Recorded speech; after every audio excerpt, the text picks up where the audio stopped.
Before you watch this video, please be advised that the Would You, Should You module from the Dungeon Masters Guild has some very heavy material in it. I don't know, maybe you just became a dad 3 years ago and since that moment you became quite a softie and there's just some stuff you can't handle.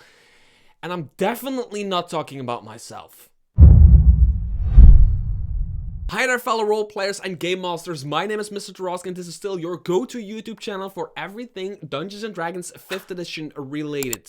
And today I want to talk about the most evil thing that was ever sent to my mailbox, to my digital mailbox.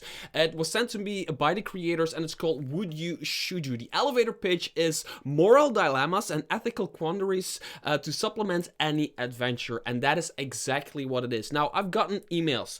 I get hundreds of emails with PDFs from the Dungeon Masters Guild, and every now and then one of them catches my eye. And I've gotten horror. I've gotten like really creepy clown and kid horror and really weird stuff, but this caught my eye because it is evil in a different way. And for me, moral dilemmas are just something, if you put that in front of your players, you will really get to know the people that are sitting in front of you, or at least their characters. And I just think this is really interesting for those dungeon masters that want to really, I'm gonna say it, fuck with their players' minds. Sorry, excuse my language. So the creator sent this to me. Thank you for sending this PDF to me. I absolutely love it. And basically, it is a bunch of moral dilemmas. And they already say in the first chapter that there is, they say it right here, heavy material. And I'm going to say right now, there is some heavy material in there. As a matter of fact, I've read through some of it and I don't even want to talk about it on this channel because I became a dad.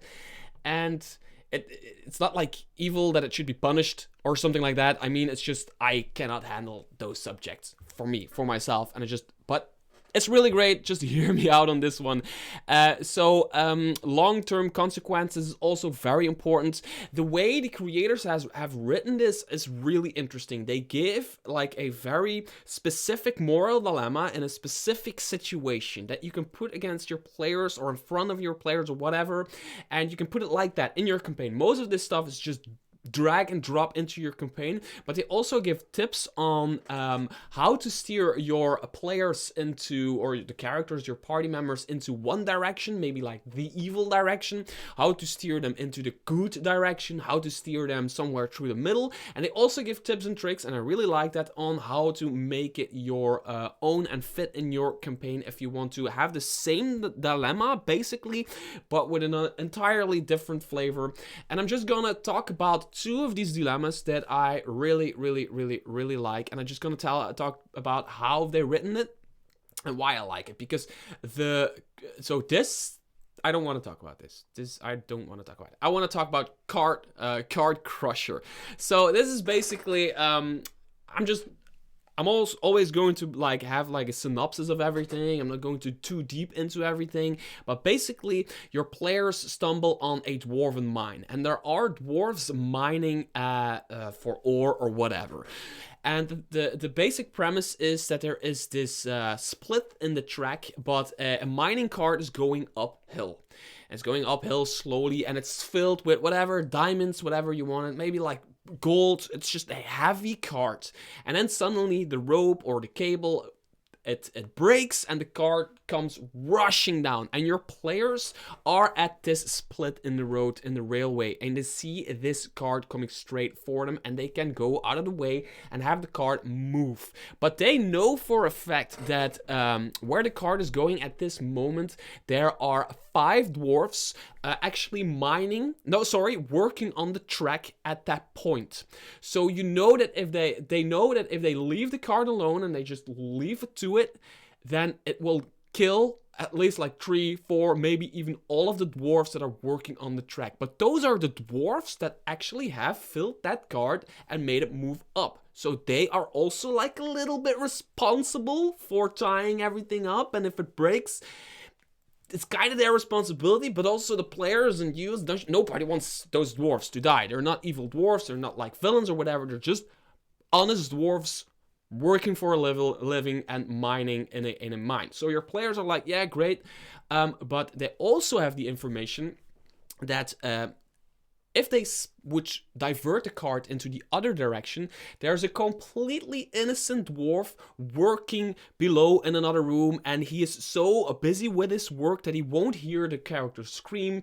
The dwarf won't hear their warnings or whatever, so that person will die. That dwarf will die if they pull the lever that makes the card go the other way.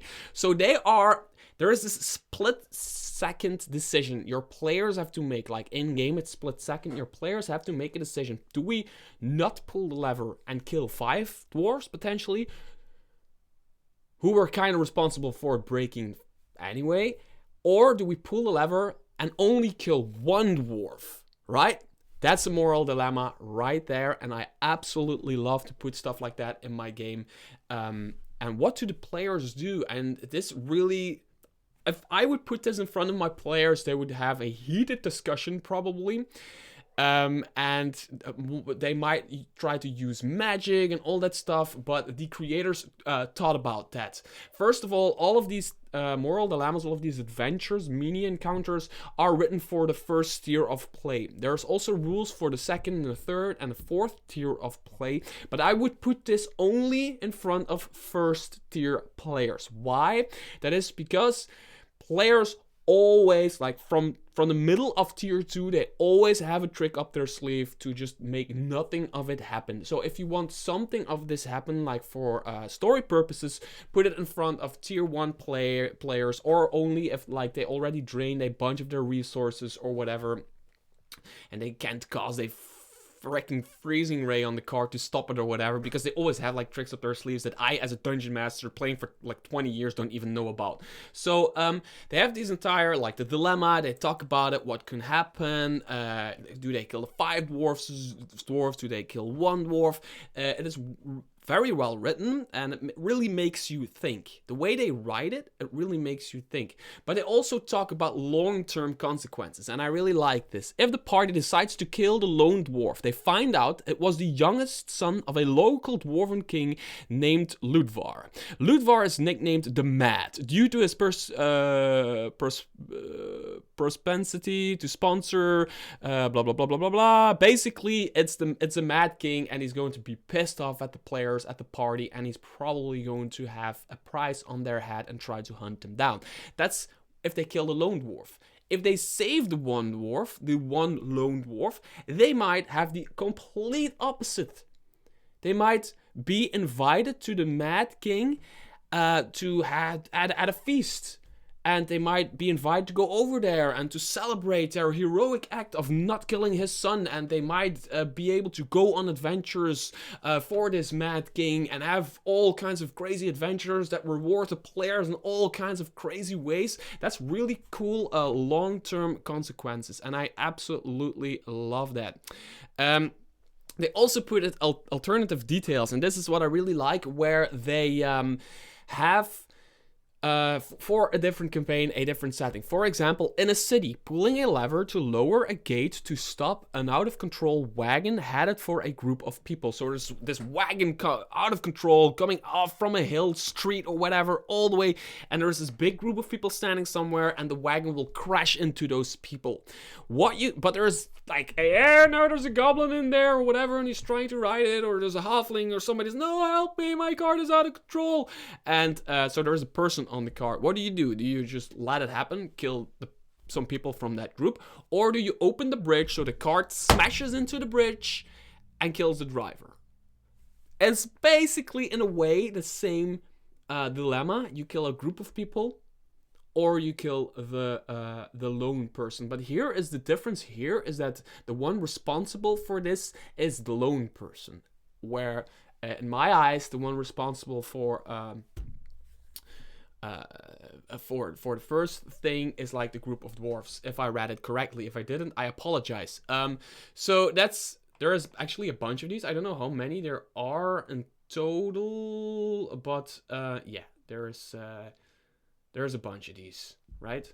So this basically is a village that has a prosperous way of living. Everybody's happy, everybody's glad, but they are under control of a mad wizard, and the wizard has a halfling captive. And as long as the halfling remains captive, the village has prosperity and happiness, and everybody is la la la di da di da, dartling through fields, being all happy, joy, joy. But the halfling here goes through an entire lifelong life of like pain and suffering and everything. The players discover that, but the players know that the rule is keep the halfling where they are, so the entire city can be happy. Free the halfling, and the entire city is doomed. Moral dilemma right there. Another one that I really like is completely different. And it is this one. It is fly or die. This reminds me of the best Indiana Jones movie.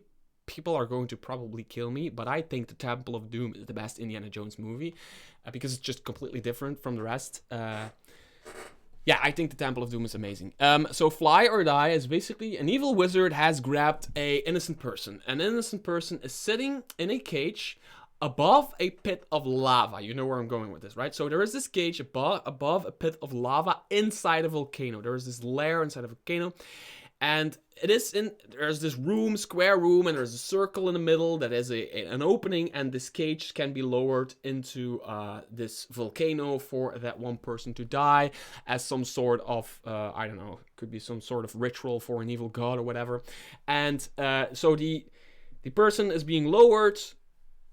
Players come here and they see this evil wizard in this room trying to lower that person into the volcano. Now, the thing is, there are 4 mechanics, and in each corner of the room there is like one point where is a lever, and you can choose what you do. You can choose.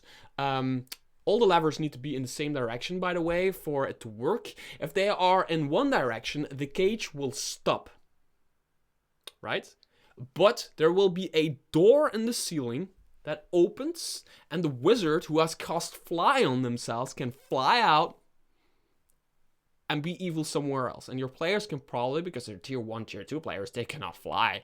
They will probably lose the wizard, don't know where they went, and he can do evil somewhere else and maybe do it all over again or commit genocide or whatever.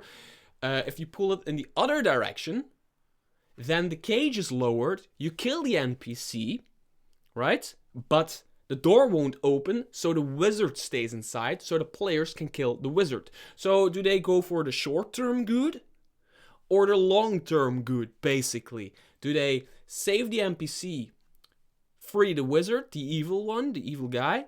Or do they do the opposite? Do they kill the wizard and...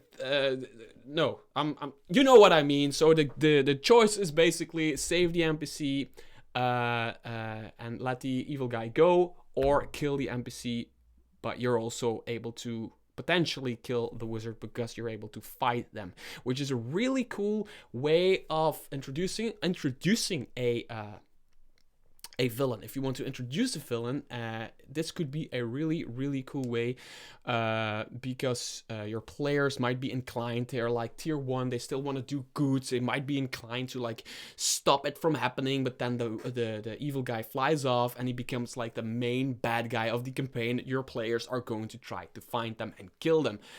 Also, you can have this NPC be somebody from a previous adventure, like somebody your players know, just to make sure they want to go and save them.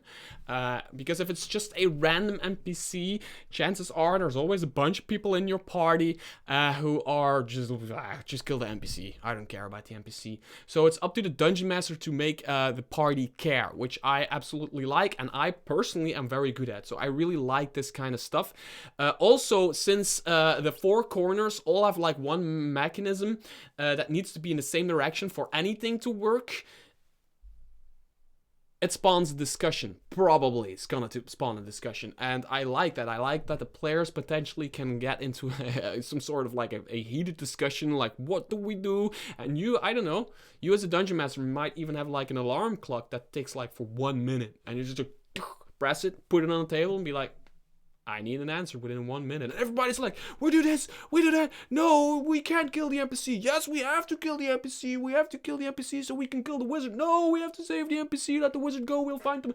You know what I mean. You know how players are. And this module just pulls that out of a party. Like, I also think this is a good way of breaking the ice for any campaign, basically. Like just an icebreaker, like people who might not know each other for a long time, they might have played 2 or 3 games together, and you want to just break the ice a little bit more. Get this from the Dungeon Masters Guild. The link is in the description below. Get it if you want to see more for yourself, because there's a bunch more in here. Also, a bunch of it is mapped out, so if you want to use maps for it, you can use that in your game. I really like it. Make sure to click the link in the description below, and until next video, bye-bye.